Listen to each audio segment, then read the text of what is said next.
მოგესალმებით, თქვენ უყურებთ ნამდვილ ისტორიებს, მე ვარ თეონა გეგელია. დღეს ვილაპარაკებთ უძველესი ქალაქებიდან ალბათ ყველაზე ცნობილ და პოპულარულ ბაბილონს. ბაბილონის სამეფოს დედაქალაქზე, იმ სამეფოსი, რომელიც აერთიანებდა შუამდინარეთის იმავე მესოპოტამიის მთელ ქვედა, სამხრეთ ნაწილს და ზედა შუამდინარეთის ნაწილს. მადლობა ყველას, ვინც გვიყურებს, აზიარებს და იწონებს ჩვენს ვიდეოებს, ჩვენი არხის ძველ და ახალ გამომწერებს. თქვენი აქტიურობა და მხარდაჭერა აცოცხლებს ამ არხს.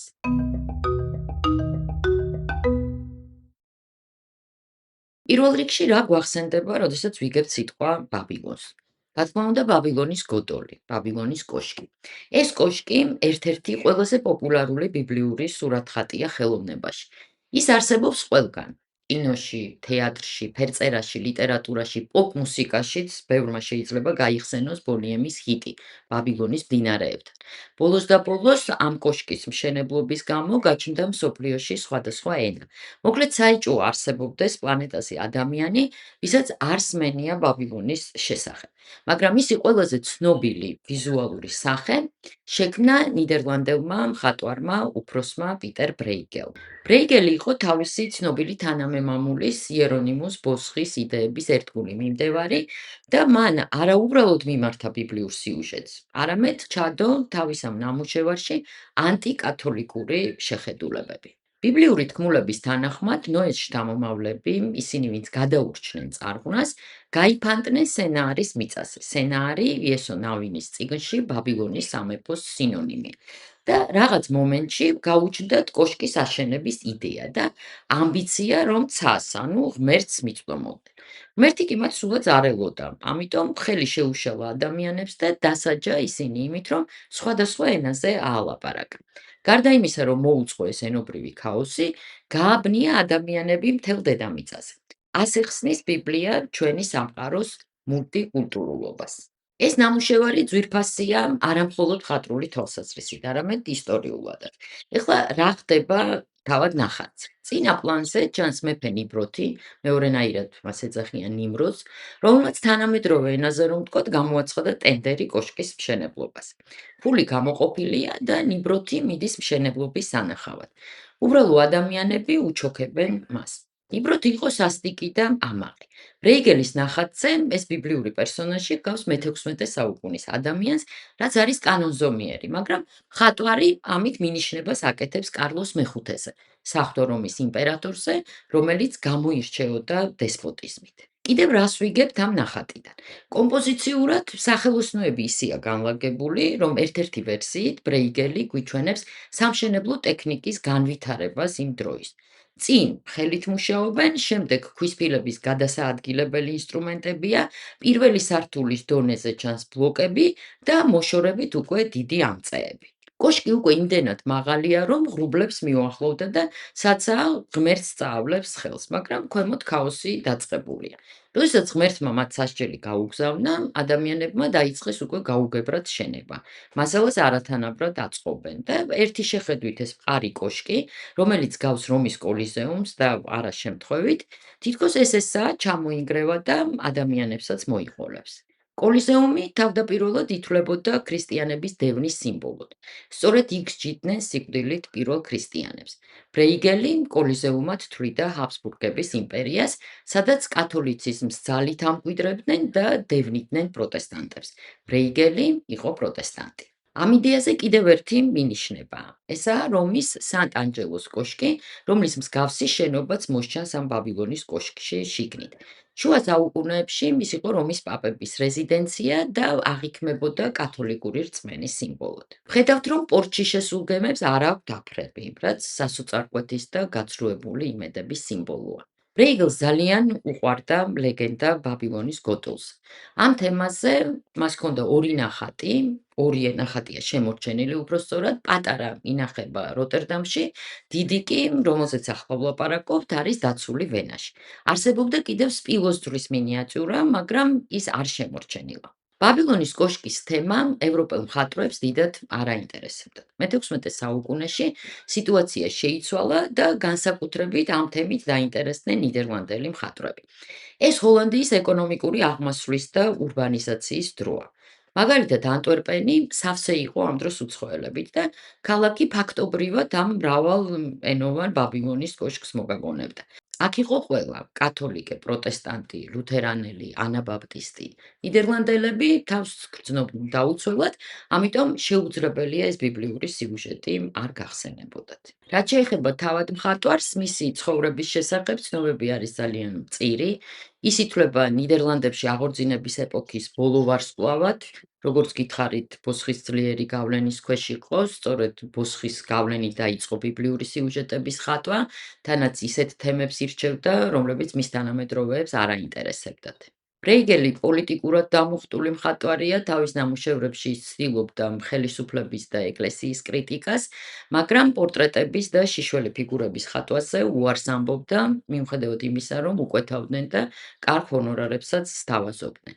მისი მთავარი გმირები იყვნენ ჰოლანდიური პროვინციების მსახური მცხოვრებლები, ეს კი იმ დროის ტენდენციებთან ნიშნავდა დაპირისპირებას. მხატვარი დაახლოებით 40 წლის იყო, როდესაც ბრიუსელში, სადაც ის ცხოვრობდა, შეიჭრა ესპანელი ჰერცოგის ალბას არმიამ ერეტიკოსების გასანადგურებლად. მოკლედ, სიცოცხლის ბოლოს მას მოუწია აი ამ რელიგიური ტერორის ატმოსფეროში ცხოვრება. სიტყვა ბაბილონი აქადურ ენაზე ნიშნავდა ღმერთების კარიბჭეს. ის მდებარეობდა დღევანდელი ერაყის ტერიტორიაზე, ქალაქ ელ-ჰილის შემოგარენში, ბაღდადიდან სამხრეთით 90 კილომეტრში. აქ იყო იშტარის კარიბჭე, აგურით აშენებული და სხვადასხვა ფერით, ძირითადად კაშკაშა ლურჯი ფერით მოჭიქული. დღეს ეს რეკონსტრუირებული კარიბჭე არის პერგამონის მუზეუმში დაცული ბერლინში. ბაბილონს აქვს კაცობრიობის ისტორიაში პირველი მეგაპოლისის სტატუსი.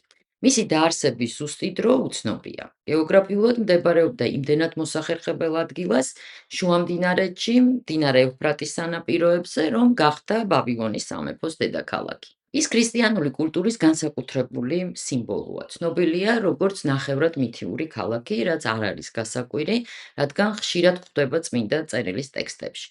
ქალაქის სახელი ფიგურირებს ახალი აღთქმის ბოლო წიგნში, იოანე ღვთისმეტყველის გამოცხადებაში. ისტორიულად კი ბაბილონი ბევრი დიდი მეფის საყვარელი ადგილი იყო, ეს დასტურდება დოკუმენტურად, მაგალითად მეფე ხამურაბი ბაბილონის სამეფოს მართავდა ძველი წელთაღრიცხვით 1753-1750 წლებში.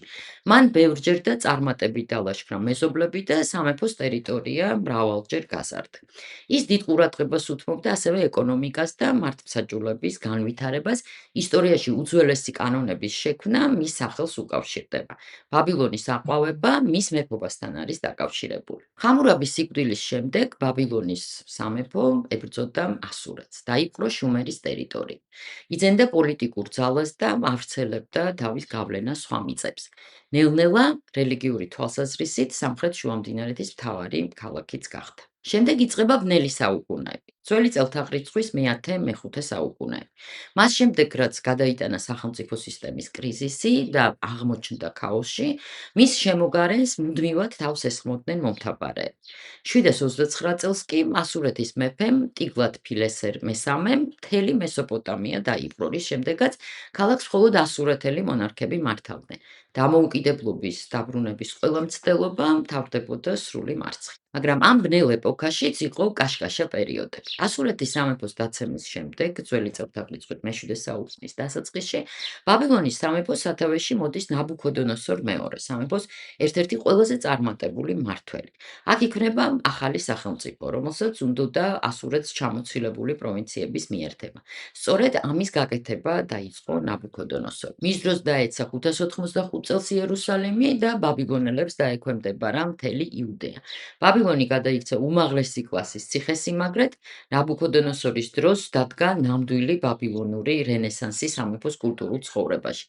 ამ დროს ააგო მეფემ სემირამიდას ბაღები, მსოფლიოს 7 საოცრებიდან ერთ-ერთი.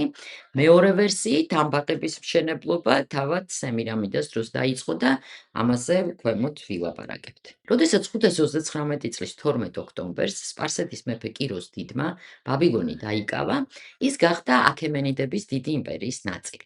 შემდეგ აქ მოდიოდნენ პართელები და რომაელები, ოღონდ ის აღარ იყო ისეთი, როგორც წარსულში. და მიუხედავად იმისა, რომ მესოპოტამიის დედაქალაქს არაერთხელ ჰქონდა ცუდი პერიოდები, ის ხელახლა აყვავდებოდა ხოლმე, მაგრამ საბოლოოდ სპარსელებმა ბაბილონი ჩამოწერეს, დედაქალაქის სტატუსი სხვა პოლისმა მიიღო, ლეგენდარული ბაბილონისგან კი დარჩა მხოლოდ ნანგრევები. გავა რამდენიმე საუკუნე და ქალაქს დაიპყრობს ალექსანდრე მაკედონელი და გადააქცევს მას აზიაში საკუთარ დედაქალაქად. ის ქალაქში საზეიმოდ შევა ძველი წელთაღრიცხვით 321 წელს და იქ დახვდება აქემენიდების მიერ განადგურებული კულტურის ძეგლები. ბერძენი დამპყრობელი გასცემს ბრძანებას, რომ აღადგინონ ეს ადგილობრივი წარმართული ტაძრები, ალექსანდრეს უყვარდა ბაბილონი და თავისი ბოლო დღეებიც აქ გაატარა. როდესაც მაკედონელის სიკვდილის შემდეგ ელინისტური იმპერია, რომელიც გადაჭიმული იყო საბერძნეთიდან ინდოეთამდე, სწრაფად დაიშალა, ბაბილონი პართელებმა დაიპყრეს. მათ დააარსეს ახალი დედაქალაქები სელევკია და ქტესიფონი, ტიგროსის სხვადასხვა მხარეს. ახალი წელთაღრიცხვის დადგომისას ბაბილონი უკვე მიტოვებული დასახლებაა. დღეს ბაბილონის ტერიტორია ერაყის სახელმწიფოს ნაწილია, დაახლოებით 150,000 მოსახლით და შესულია იუნესკოს მსოფლიო მემკვიდრეობის სიაში. ერაყის მმართველი სადამ ჰუსეინი თავის დროზე აქ რეზიდენციას იშენებდა. ერაყის ომის დროს იქ ამერიკელებმა სამხედრო ბაზა მოიწყვეს, რამაც რა თქმა უნდა დააზიანა უძველესი ქალაქის ნანგრევები, თითქმის 3000 წლიანი აგური დაიფშნა და ბევრი არტეფაქტი მაშინ დაიკარგა. ზიგურატებს საფეხურიან საკულტო ნაგებობებს, რომლითაც შთაგონებულია ბაბილონის გოდოლი, აშენებდნენ ბაბილონელები, ასურეთელები და შუმერები. თავდაპირველად ისინი იყო ორსაფეხურიანი. საფეხურების რაოდენობა მხოლოდ შემდეგ გაიზარდა. ბაბილონში არსებობდა 7 საფეხურიანი ზიგურატი. ტაძარი უნდა ყოფილიყო ცისკენ მიმართული, ღმერთებისკენ ახლოს. აშენებდნენ მას თიხის აგურისგან. მოპირკეთებისთვის კი იყენებდნენ გამომწვარ აგურს. ტერასებს ღებავდნენ სხვადასხვაფრად და ერთმანეთთან აკავშირებდნენ კიბით. აგურის მაღალ საფეხურებს უნდა დაეცვა ზიგურატები წყალდიდობებისგან. ტაძარში იყო ზედა და ქვედა ნაწილები. ქვედას იყენებდნენ რიტუალებისთვის, ზედაში კი იყო ღვთაების მოსასვენებელი. საკურთხეველში ჩვეულებრივ იდგა სარეცელი. დიდხანს ითვლებოდა, რომ აქ ადიოდნენ ქურუმები და აკვირდებოდნენ ვარსკვლავების გადაადგილებას. კიდევ ერთი ვერსიით აქ ინახებოდა წმინდა რელიკვიები. ყველაზე ცნობილი სატაძრო კომპლექსი გახდა ქალაქ ურის ზიგურატი, ეტემენიგურო. ური იყო შუმერების ქალაქი, ისიც თანამედროვე ერაყის ტერიტორიაზე. არის შუამდინარეთის ერთ-ერთი უძველესი ქალაქი, რომელიც ძველი დროით მეოთხე ათასწლეულში შეიქმნა.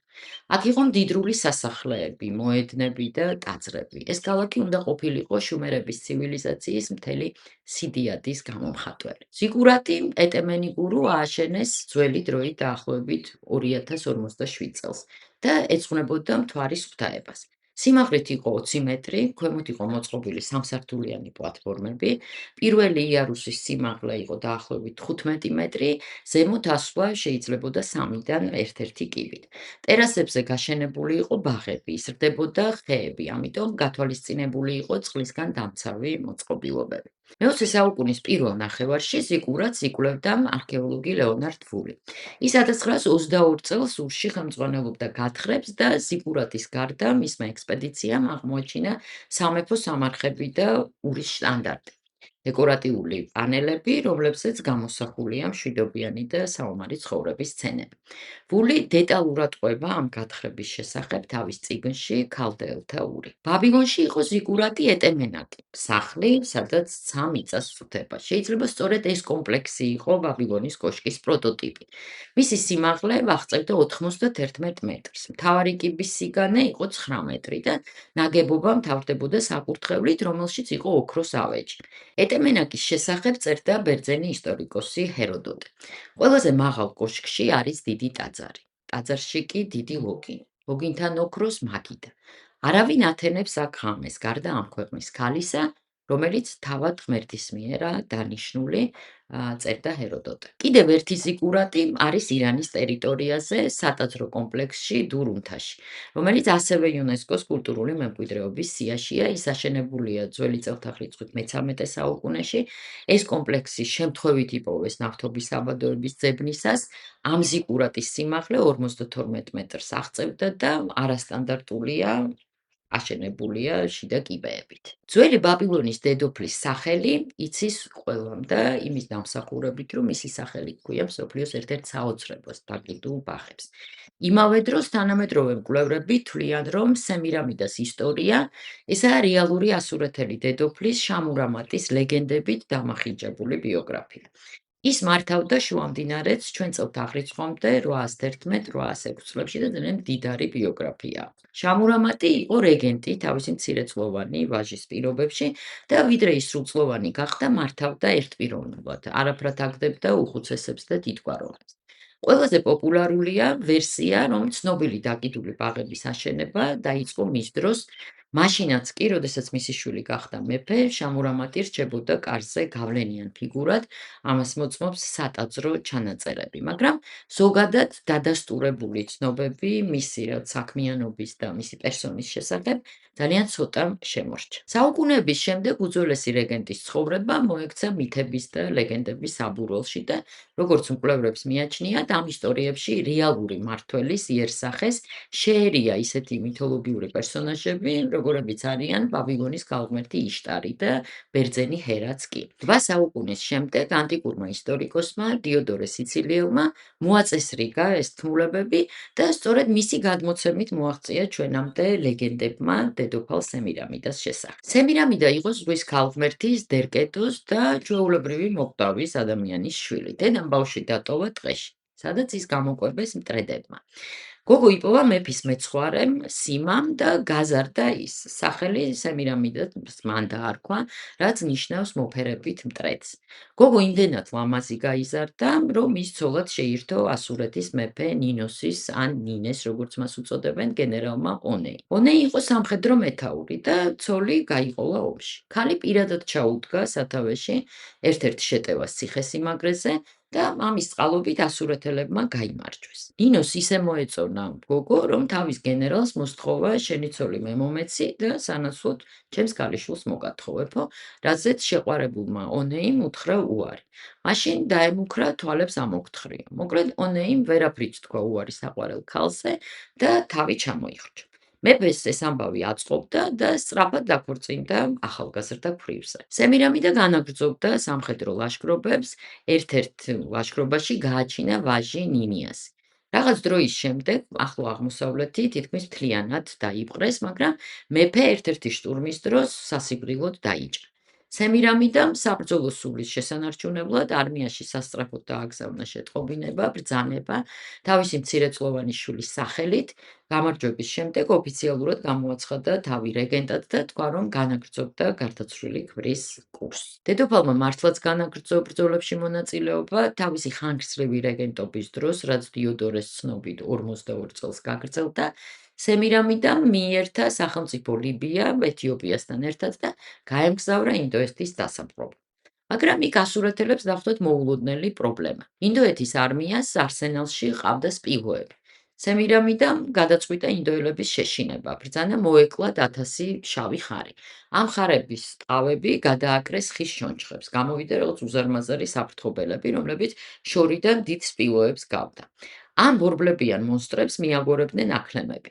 პირველი შეტევა იყო წარმატებული, მაგრამ შემდეგ ჯერზე ინდოელებმა და მათმა სპილოებმა, ნამდვილმა სპილოებმა დაამარცხეს თავდამსხმელები და მათი დედოფალი დაჭრეს კიდეც, რის გამოც ასურეთელები საერთოდ გაიქცნენ ინდოეთიდან. უშედეგო ლაშქრობიდან დაბრუნებული სემირამიდა დაკავდება ქალაქ მშენებლობით. მისი ერთ-ერთი პირველი წამოწყება უნდა გამხდარიყო გვირაბი ევფრატის ქვეშ, რომელიც ბაბილონის ორ ნაწილს ერთმანეთს დაუკავშირებდა. მეორე პროექტი გახდა დაკიდული ბაღები. დიოდორე აღწერს, რომ ეს იყო მრავალსაფეხურიანი ტერასები, რომლებზეც იზრდებოდა მთის მცენარეები. ირწყვებოდა წყლით, რომელიც აჰყავდათ ევფრატიდან. კონსტრუქციის სიმაღლე იყო 60 მეტრი. თანაც თითოეულ ტერასაზე ნიადაგი იყო ისეთი სისქის, სიღრმის, რომ ხეებს კარგად გაედგათ ფესვები. ზოგიერთ მეცნიერს ძალიან ეჭვი-ეპარება, საერთოდ არსებობდა თუ არა მსგავსი კონსტრუქცია, რადგან ყველა წყარო, რომელიც მასზე წერს, არის გვიან ანტიკური პერიოდის, სავარაუდო ადგილის გათხრების დროს კი ვერაფერი აღმოაჩინეს. სემირამიდასთან დაკავშირებით არსებობს სომხური ლეგენდაც. ამ ლეგენდის თანახმად, დედოფალი, მას ძველი სომხები უწოდებდნენ შამირამს, მოინუსხა მათი მეფის არამშვენიერი სილამაზით და გაუგზავნა მას წერილი დავქორწინდეთ და ორი სახელმწიფო გავაერთიანოთ. სომხეთის მმართველმა უარი უთხრა. მაშინ სემირამი და შამირამი წავიდა სომხეთთან საომრად. დედოფალი მოითხოვდა არა ცოცხალი მიიყვანათ მასთან, მაგრამ ის სასიკვდილოდ დაჭრილი მიიყვანეს და მისსავე კარავში გარდაიცვალა. სემირამიდა ამით არ შეწუხებულა და მოსთხოვა ქურუმს არას გაცოცხლება. ქურუმმა დაიწყო ძაღლისთავიანი მონსტრების გამოძახება, რომ მათ არას ჭრილობები ესეთი ლოკვით მოერჩინათ, მაგრამ მეფე რატომღაც მაინც არ გაცოცხლდა. მაშინ სემირამიდამ სომხებს უთხრა, რომ მათი მეფე ცოცხალია და მზად არის მასზე დაქორწინდეს. მან არა შორიდანაც კი დაანახა სომხებს, მკვდარი მეფის როლი სემირამიდას ერთ-ერთმა საყვარელმა შეასრულა, ტყუილმა იმუშავა და სომხები სახლებში წავიდნენ. ადრექრისტიანული პერიოდის ლეგენდებში სემირამიდას აწერენ კასტრაციის და ერთგულების ქმრის გამოგონებას და მიანიშნებენ მის გარყვნილებას. ერთ-ერთი ვერსიით სემირამიდა ემსხვერპლა საკუთარი შვილის შეთქმულებას, რომელსაც მობეზრდა მეორე პლანზე ყოფნა. თითქოს წინასწარმეტყველი აფრთხილებდა კიდეც, რომ საკუთარი შვილი მოკლავდა, მაგრამ დედოფალმა გაფრთხილება არაფრად ჩააგდო. ამ დროს უკვე არც თუ ახალგაზრდა კანონიერი მმართველი მოელაპარაკა ერთ-ერთ საჭურის, რომელსაც სძულდა დედოფალი და მათ ერთად მოკლეს სემირამიდა. საბოლოოდ ნინიასი გახდა ნამდვილი სრულყოფილი მმართველი. შუა საუკუნეებში და უფრო გვიანაც ბაბილონელი დედოფლის სახელი მყარად ასოცირდებოდა გარყვნილებასთან. დანტე ალიგიერის ღვთაებრივ კომედიაში სემირამიდა ჯოჯოხეთის მეორე წრეში ჩნდება ავხორცს სულებს შორის. ბევრი თანამედროვე მკვლევარი თვლის, რომ უძველესი დედოფლის მიმართ ასეთი ნეგატიური დამოკიდებულება არის ადრექრისტიანული ავტორების დამსახურება, რომლებიც ცნობილ წარმართგმირებს ღიად აშავებდნენ. დედოფალი, რომელიც იყო ნახევრად ქალღმერთი, ამისთვის იყო კარგი სამიზნე. ახალ დროში სემირამიდას მიმართ დამოკიდებულება შერბილდა, ფრანგმა განმანათლებელმა ვოლტერმა ტრაგედიაც კი დაწერა სემირამიდას, სხვათა შორის ეკატერინე მეორესთან, რუსეთის იმპერატორთან მიმოწერის დროს.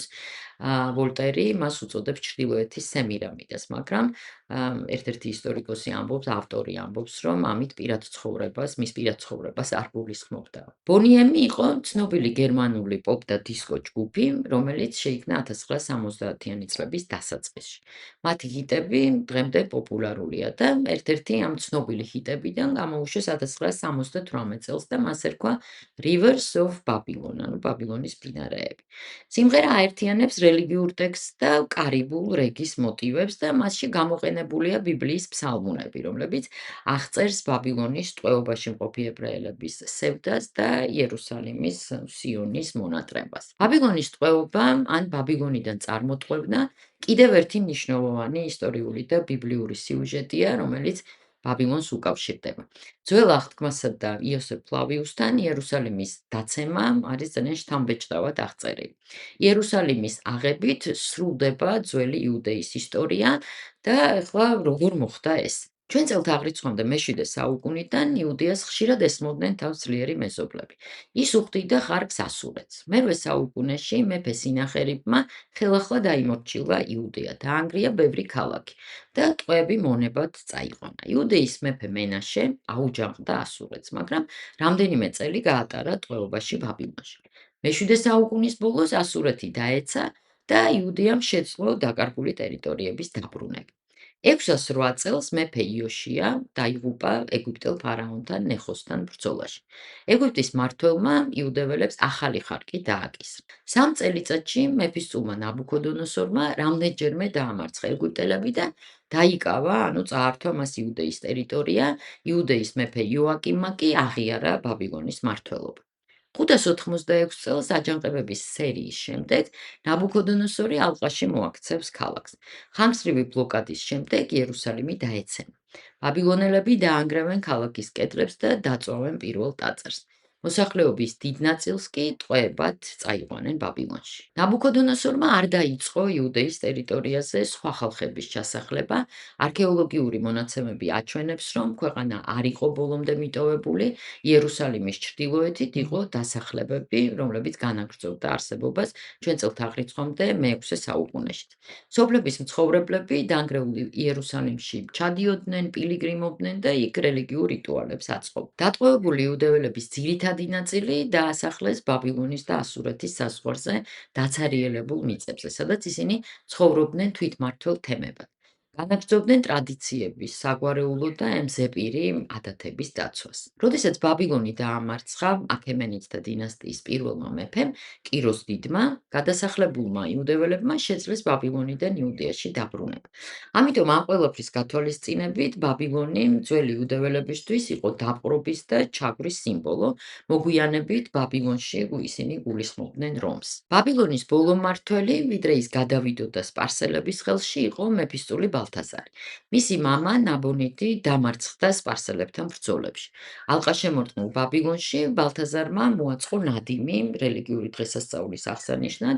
ამ ნადიმის დროს ის მოკლეს, ოლიგარქებმა კი სპარსელებს გაუხსნეს კარიბჭე. არსებობს ბევრი სხვა საინტერესო ცნობა ბაბილონზე, მაგალითად, ბაბილონელები წელიწადს ყოფდნენ როგორც ჩვენ, 365 დღედ. მათი დამსახურებაა, რომ წრეს ვყოფთ 360 გრადუსზე, საათს 60 წუთზე და წუთს 60 წამზე. საინტერესო ცნობები არსებობს მათ სამედიცინო პრაქტიკაზე. მაგალითად, პაციენტს, რომელიც უკურნებელი სენით იყო ავად, ამას არ უმალავდნენ და პირდაპირ ეუბნებოდნენ ხოლმე და ტკივილს უყუჩებდნენ სპეციალურად დამზადებული ანესთეზიით. ჰქონდათ ძველი სამყაროს პირობებში ძალიან განვითარებული ეკონომიკა, მსხვილი ვაჭრობა იყო სახელმწიფოს ხელში, სისტემა გავდა სახელმწიფო კაპიტალიზმს და სახელმწიფო კორპორაციას. შიდა ვაჭრობას მართავდნენ მეფის დანიშნული ადამიანები, მათ უწოდებდნენ ტამკარებს. ესენი იყვნენ პროფესიონალი სავაჭრო აგენტები და მეწარმეები, ისინი ასრულებდნენ კრედიტორების და ბანკირების როლს და პასუხისმგებლები იყვნენ ქვეყნის ფინანსურ ადმინისტრირებას. რადგან მეფის სახელით ახორციელებდნენ ფულად ინვესტიციებს და გასცემდნენ სესხებს. ცნობილია საკრედიტო პროცენტებიც კი, რომელიც ჰქონდათ ბაბილონში, ეს იყო 20-30%. თქვენ რა იცით ბაბილონის შესახებ? გაგვიზიარეთ თქვენი ცოდნა კომენტარებში. მანამდე კი აუცილებლად გამოიწერეთ ნამდვილი ისტორიები და გაუზიარეთ ის, რაც შეიძლება ბევრ ადამიანს, ამით ძალიან დაგვეხმარებით. მე კი მომავალ ისტორიებამდე გემშვიდობებით.